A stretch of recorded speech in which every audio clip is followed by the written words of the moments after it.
لیکن بہرحال ان کے جو بشرا بی بی کے وکلاء ہیں وہ ان کی ضمانت مزید توسیع لینے میں کامیاب ہو گئے اور اس طرح سے ان کو مزید 12 ستمبر تک فی الحال تو ضمانت مل گئی ہے.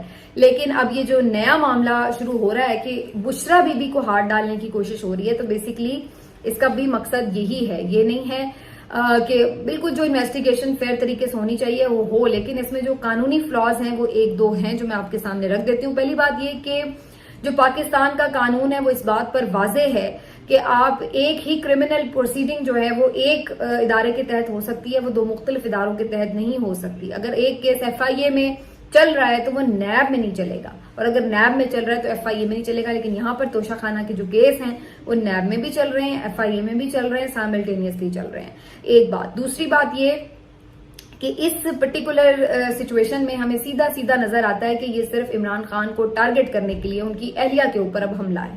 اس کی وجہ یہ ہے کہ جو عمران خان کے ساتھ کر سکتے تھے میکسیمم وہ تو سب کچھ کر کے دیکھ لیا, اور آخری حربہ تھا کہ اسے جیل میں ڈال دیں گے اور بدترین حالات میں رکھیں گے, وہ بھی کر کے دیکھ لیا. لیکن جب بات نہیں بنی اور وہ نہیں ٹوٹا اور مطلوبہ مقاصد حاصل نہیں ہوئے, تو اب وہ کوشش یہ کر رہے ہیں کہ جو ان کی دوسری کوئی کمزوری ہے, ان کی کمزوری کیا ہے؟ ظاہر ہے فیملی ہر انسان کی کمزوری ہوتی ہے, تو ان کی اہلیہ بھی ان کی کمزوری ہیں. تو ان کی پوری اب کوشش یہ ہے کہ محترمہ بشرا بی بی صاحبہ کے توسط سے عمران خان پر اب دباؤ ڈالا جائے.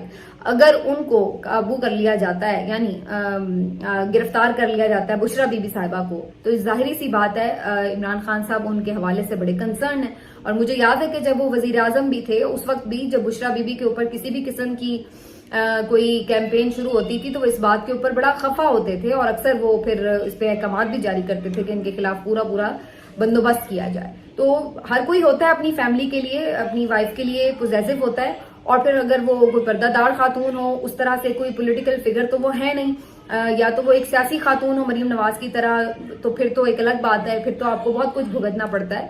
لیکن ایک پردہ دار خاتون ہے, گھر کے اندر موجود ہے, اگر آپ اس کو گھسیٹ گھساٹ کے لا رہے ہیں تو پھر معاملہ کچھ اور بھی ہے. اور جہاں تک توشہ خانہ کے تحائف کی بات ہے تو پھر وہ آپ اگین وہی بات ہے, تو پھر جنہوں نے انہوں نے تو شاید کوئی پوری بہتی دریا میں سے 2-4 ٹب نکال لیے ہوں گے, تو جو پورے جنہوں نے چھلانگیں ماری ہیں, جنہوں نے نہائے دھوئے ہیں, جنہوں نے بے شمار زیورات خریدے ہیں, اور جنہوں نے اپنے کام والیوں کے لیے بھی زیورات خرید لیے ہیں اس توشہ خانہ میں سے, تو ان کے بارے میں پھر کیا خیال ہے؟ تو یہ پھر وہ سوال ہے جو کہ آپ کو جسٹیفائی نہیں کرتے کہ آپ پھر ان کے خلاف جو ایکٹیویٹی کر رہے ہیں وہ کسی طرح بھی جسٹیفائی ہو سکے. تو یہ بظاہر سیدھا معاملہ لگ رہا ہے کہ عمران خان صاحب پر مزید دباؤ بڑھانے کا ایک اور طریقہ ہے کہ بشرا بی بی صاحبہ کے حوالے سے ان کے اوپر اب دباؤ بڑھایا جائے. دیکھتے ہیں جی ان کے وکلا اس حوالے سے کتنا آگے بڑھ پاتے ہیں. اور وکلا کی بات چلی ہے تو میں یہاں پر آپ کے ساتھ کچھ ضرور ڈسکشن کرنا چاہتی ہوں اس حوالے سے کہ آج کل عمران خان صاحب کے وکلا پر بھی بڑی تنقید ہو رہی ہے, اور بہت سارے لوگ یہ سمجھتے ہیں کہ عمران خان صاحب کی جو وکلا ہیں وہ بنیادی طور پر انکمپیٹنٹ ہیں.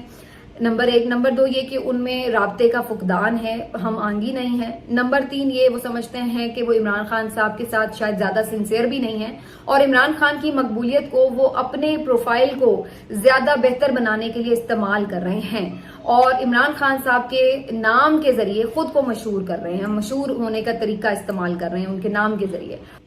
اب ذرا بات کر لیتے ہیں عمران خان صاحب کی وکلا کے حوالے سے, جن کے اوپر بڑی تنقید ہو رہی ہے کہ جی عمران خان صاحب کے وکلا جو ہیں وہ انکمپیٹنٹ ہیں, وہ اپنی مشہوری میں لگے ہوئے ہیں, وہ عمران خان کی مقبولیت کو کیش کرانا چاہتے ہیں, اپنی پروفائل بڑھا رہے ہیں, اور یہ بھی کہا جاتا ہے کہ ان کے اپنے اندر پروفیشنل جیلسی بھی ہے اور پوری ٹیم میں, اور پھر کچھ کوآرڈینیشن کا بھی فقدان ہے. تو یہ مختلف تنقید ہے جو عمران خان صاحب کے وکلا پر مسلسل ہو رہی ہے, اور نہ صرف مختلف شوز پہ اس پہ بات ہوتی ہے بلکہ اب تو منصور علی خان صاحب یا اور مختلف جو یوٹیوب پہ بات کرتے ہیں لوگ, ان کی طرف سے اپنے ویلاگز میں بھی اس کے اوپر تنقید ہوئی ہے. سوشل میڈیا پر بھی میں اکثر ٹویٹر پہ بھی دیکھتی ہوں لوگ اس پر اظہار رائے کرتے رہتے ہیں. تو میں اس پر اپنا جو وکیل ان کا نعیم حیدر پنجوتا صاحب, انہوں نے تو ویسے اس پر ریاکشن دیا کہ ہم اپنا کام کرتے رہیں گے, جو مرضی کوئی تنقید کر رہے ہیں ہمیں اس سے فرق نہیں پڑتا, لیکن ہمارا کام ہے کہ ہم لوگوں کو ایکسپلین کریں چیزیں کہ کیا ہو رہی ہیں. تو یہ ان کی ایک اس کے اوپر کلیریفیکیشن اور ریاکشن تو آ گیا ہے, لیکن میں ذرا آپ کے ساتھ اپنا پوائنٹ آف ویو اس کے اوپر شیئر کرنا چاہتی ہوں. جہاں تک ان کے اوپر یہ تنقید ہے کہ جناب وہ کوئی انکمپیٹنٹ ہیں یا وہ کوئی انسنسیئر ہیں خان صاحب سے, انسنسیئر تو مجھے نہیں لگتا, لیکن جہاں تک انکمپیٹنس کی بات ہے ایسا بھی نہیں کہ وہ بالکل انکمپیٹنٹ ہیں. جو اس وقت سسٹم ہے, ماحول چل رہا ہے, اس میں بڑے نیکڈ قسم کے ایسے فیصلے آئے ہیں کہ جو قانون اور انصاف کے خلاف ہیں اس میں وکلا کے اوپر آپ نہیں کہہ سکتے کہ جو ان کی طرف سے کوئی نالائکی تھی. بیسیکلی وہی بات تھی کہ وہ سسٹم جس طرح سے ایک وکٹمائز کر رہا ہے تو وہی علیحدہ بات ہے. کچھ چیزوں میں آپ ان پہ کہہ سکتے ہیں کہ کچھ چیزوں کو شاید وہ بہتر طریقے سے اوائڈ کر سکتے ہیں, جیسے ایک عدالت کے اوپر آپ اعتماد کا اظہار بھی نہیں کر رہے لیکن پھر اسی کا دائرہ اختیار چیلنج بھی کر رہے ہیں, پھر اسی کے پاس سماعت لے کے جا رہے ہیں ضمانت کی بھی درخواست. تو اس پر بہت سارے وکلا ضرور یہ رائے دیتے ہیں کہ جناب یہ پھر آپ کا اپنے ہی ایک پلان میں کنفیوژن نظر آتی ہے کہ اگر آپ اس کو نہیں سمجھتے کہ وہ دائرہ اختیار نہیں ہے اس کا تو پھر اس کو پرسو بھی نہ کریں ضمانت کے لیے. لیکن بہرحال یہ اب ظاہر ہے وکلا کی اپنی ٹیکنیکل اپنی پرسیپشن اور انٹرپریٹیشن ہو سکتی ہے قانون کی. لیکن یہ جو تنقید ان کے اوپر ہو رہی کہ جی وہ سوشل میڈیا پر کیوں آ رہے ہیں یا آ کر لوگوں کو کیوں انٹریکٹ کر رہے ہیں, وہ اپنے لیے یہ سب کریں, اس پہ مجھے معذرت کے ساتھ تحفظات ہیں. میں نہیں سمجھتی کہ ہم انہیں یہ پابند کریں کہ جی وہ بات نہ کریں. پرابلم یہ ہے کہ سوشل میڈیا کو وہ خود تو نہیں بلا رہے, سوشل میڈیا والے تو خود ان کی طرف لپک رہے ہیں. اور اس کی وہی ایک عام سی وجہ ہے جو اس سے پہلے ہم ہمیشہ دیکھتے اور ڈسکس کرتے ہیں کہ عمران خان کے ارد گرد جو بھی ہے, عمران خان سے وابستہ جو بھی ہے, اس سے آٹومیٹکلی وہ خود ہی لائم لائٹ میں آ جاتا ہے, وہ خود ہی لوگوں کی توجہ کا مرکز بن جاتا ہے. اور وکلا تو اس لیے بھی اس وقت بڑے امپورٹنٹ ہیں کیونکہ عمران خان کیسا ہے, کس حال میں ہے, اس کی کیسے گزر رہی ہے, اس کا پیغام کیا ہے. عمران خان کی جتنی انفارمیشن ہے وہ اس وقت صرف ان کے وکلا کے تھرو ہی تو ہم تک پہنچ رہی ہے. اس کے علاوہ تو ہمارا اس طرح سے دسترس نہیں ہے کہ کوئی جا کے ڈائریکٹلی ان سے بات کر سکے. ان کی اہلیہ محترمہ ملتی ہیں یا پھر وکلا ملتے ہیں. اہلیہ تو میڈیا ٹاک کرتی نہیں ہے تو پھر الٹیمیٹلی وکلا نہیں آ کے جو بھی ملتا ہے وہ آ کے بتاتا ہے کہ بھئی ان کی کیا حالات تھے, کیا گفتگو کیسی رہی, واقعات کیا تھے وغیرہ وغیرہ. تو پھر یہ کہنا کہ جی وہ اپنی وہ کیا کر رہے ہیں, بھئی لوگ خود بخود ہی ان کی طرف لپکتے ہیں, جا کے پوچھیں کہ کیا ہو رہا ہے کس طرح. اور باقی نعیم حیدر پنجوتا صاحب جو ہے وہ تو خود عمران خان صاحب نے ان کو اپنا ترجمان قانونی معاملات میں مقرر کیا ہے, تو وہ اس لحاظ سے بڑا اچھا کرتے ہیں کہ جتنی بھی دن بھر کی پروسیڈنگز ہوتی ہیں مختلف عدالتوں میں اس کے حوالے سے وہ ایک بریف سا ویڈیو بنا کے ڈال دیتے ہیں, جس سے میرا خیال ہے سب کو ہی فائدہ ہوتا ہے جو ایک اوور آل ایک خلاصہ جاننا چاہتا ہے عدالتی کاروائیوں کا. تو یہ تو بالکل مجھے بیجا تنقید لگتی ہے کہ جی وہ سوشل میڈیا پر, بھائی میڈیا پر آ کے وہ ایکسپلین تو کریں گے, اب یہ تھوڑی کہ وہ خود ہی عدالت سے گھر چلے جائیں اور کچھ نہ بتائیں کہ اندر ہو کیا رہا ہے. تو کیسے لوگوں کو آج یہ سب پتا ہے کہ پولیٹیکل وکٹمائزیشن ہوئی, کیسے لوگوں کو یہ سب پتا ہے کہ کہاں کہاں عدالتی فیصلوں میں جھول ہے. ظاہر ہے کہ یہ تو ایک پھر پورا ایکسپلین کرنا پڑے گا نا ان کے وکلا کو. تو میرا خیال ہے یہ تو ان کا کام ہے اور بڑا رائٹ بھی ہے ان کا کہ وہ یہ اپنا جو کنسرنز ہیں وہ سامنے رکھتے رہیں, پروسیڈنگز کا حال بتاتے رہے. تو یہ تو بالکل بیجا تنقید ہے. لاسٹلی میں تھوڑی بات کر لوں آج فواد چودھری صاحب کی اور مبشر زیدی صاحب جو کہ سینئر صحافی ہیں, ان کی بھی ایک نوک جھوک چل رہی تھی ٹویٹر کے اوپر, جس میں فواد چودھری صاحب کو انہوں نے تھوڑا سا کہہ لیں آپ کے ٹونٹ کیا کہ جناب آپ نے آرمی چیف کے حوالے سے آج کل آپ بہت زیادہ تعریفی کلمات کہہ رہے ہیں. فواد چودھری صاحب نے بیسکلی جو یہ ہیں آرمی چیف صاحب کی ایکٹیویٹیز ہیں معیشت کو سنبھالنے کے حوالے سے, اس کے اوپر ان کو کچھ سراہا تھا, کچھ ویلکم کیا, کچھ اس طرح کی باتیں کی ہوئی تھی.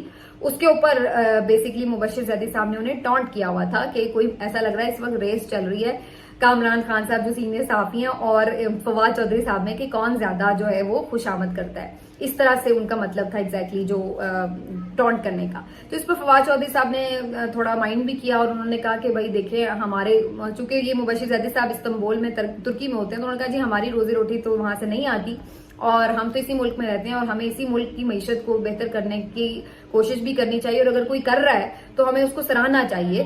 آپ باہر بیٹھے ہیں تو آپ جو ہیں وہ اس طرح کی باتیں کر لیتے ہیں, یہ وہ, تو اس طرح کی انہوں نے اس کے اوپر جواب دیا ہوا ہے. تو اس کے اوپر اور بھی بہت سارے لوگ پھر بیچ میں کود پڑے ڈسکشن کے اور ہر کوئی اپنی اپنی سوچ کے مطابق بات کر رہا ہے. لیکن میرا اس پہ نظریہ بڑا سیدھا اور سمپل سا ہے. بات یہ ہے کہ ہم آج تک اسی دھوکے میں تو بار بار مارے جاتے ہیں کہ ہم یہ کہہ لیتے ہیں کہ چلو جی کام ہونا چاہیے چاہے کوئی بھی کر لے. یہیں پہ تو ہم بنیادی جو اصول ہے اس سے انحراف کر لیتے ہیں. یہیں پہ ہم وہ راستہ کھول دیتے ہیں, کسی کو بھی اجازت دے دیتے ہیں کہ وہ جو چاہے پھر جس بھی ڈپارٹمنٹ میں چاہے وہ گھس جائے اور جو مرضی پھر وہ فیصلے لیتا پھرے. تو پھر آپ یہ سمجھ لیں کہ یہ دوسرے الفاظ میں بالکل ایسا ہی ہے کہ جو سیاستدان خود اپنے ہاتھ پاؤں کٹوا دیتے ہیں, انہیں الاؤ کرتے ہیں, انہیں ویلکم کرتے ہیں کہ جی آپ آئیں, آپ سنبھال لیں, بس کام ہونا چاہیے, معیشت ٹھیک ہونی چاہیے, کوئی بات نہیں کوئی بھی کر رہا ہے. ایسا نہیں ہے. یہ صرف آئی واش ہوتا ہے. جس کا کام ہوتا ہے وہی کرے گا تو وہ دیر پا اس کا آپ کو ایک رزلٹ نظر آئے گا. جب ہم بیچ میں کوئی آئی واش کرتے ہیں، جو گاڑی کام کرتے ہیں، یا کوئی چھوٹے موٹے پیکج لے آتے ہیں اور پھر ہم اس کی بنیاد پر یہ سمجھیں کہ ہم نے اس کی بنیادیں کسی گھر کی ٹھیک کر دی ہیں، تو یہ غلط ہے. گھر کی بنیادیں اسی وقت ٹھیک ہوں گی جب آپ کمرے کی جگہ پر کمرہ بنائیں گے، کچن کی جگہ پر کچن بنائیں گے.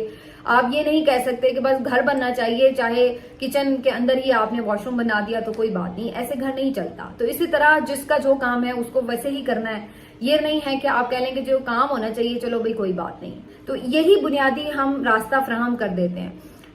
فواد چودھری صاحب ایک حد تک اس بات میں یہ تو ٹھیک ان کی لاجک ہے، اکثر وہ ہمارے پروگرامز میں بھی دیتے تھے کہ نہیں ہونا چاہیے، آئین میں کیا کردار ہے وہ ایک الگ چیز ہے، لیکن پاکستان کی اپنی ایک ریالٹی ہے اور اس ریالٹی سے بھی آنکھیں بند نہیں کی جا سکتی. اور وہ ریالٹی یہ ہے کہ پاکستان میں بہرحال اسٹیبلشمنٹ کا ایک اہم کردار ہے، کلیدی کردار ہے. تو ہم اس کو آنکھیں بند کر کے یہ نہیں کہہ سکتے کہ جی کوئی کردار نہیں ہے یا نہیں ہونا چاہیے. اب ہے تو ہے، اب اس کو ہم اس کے ساتھ ہی ہمیں ایڈجسٹ کرنا پڑے گا. تو میرے خیال سے یہ پھر ایک اعتراف شکست ہے سیاستدانوں کا کہ آپ ناکام ہیں اس بات سے اپنی جان چھڑانے کے لیے کہ آپ کو اسٹیبلشمنٹ کا وہ کردار ختم کرنا تھا لیکن آپ نہیں کر پائے. تو چلیے اگر آپ وہ انفارچونیٹلی نہیں بھی کر پائے تو کم از کم پھر ویلکم بھی نہ کریں. آپ کم از کم اپنے جو اصول ہیں وہ تو وہیں پہ رہنے دیں کہ بھئی نہیں ہونا چاہیے. اب ہو رہا ہے وہ ایک الگ کہانی ہے لیکن نہیں ہونا چاہیے. تو بیسکلی آپ حاصل نہیں کر سکے اپنے رائٹس تو وہ ایک علیحدہ کہانی ہے، لیکن کم از کم پھر اپنے رائٹس کے چھن جانے کو ویلکم بھی نہ کریں. سر میرے خیال سے تو یہ کچھ اس اینگل سے دیکھنے کی ضرورت ہے. بہرحال پھر کبھی اس پر بات ہوگی. اپنا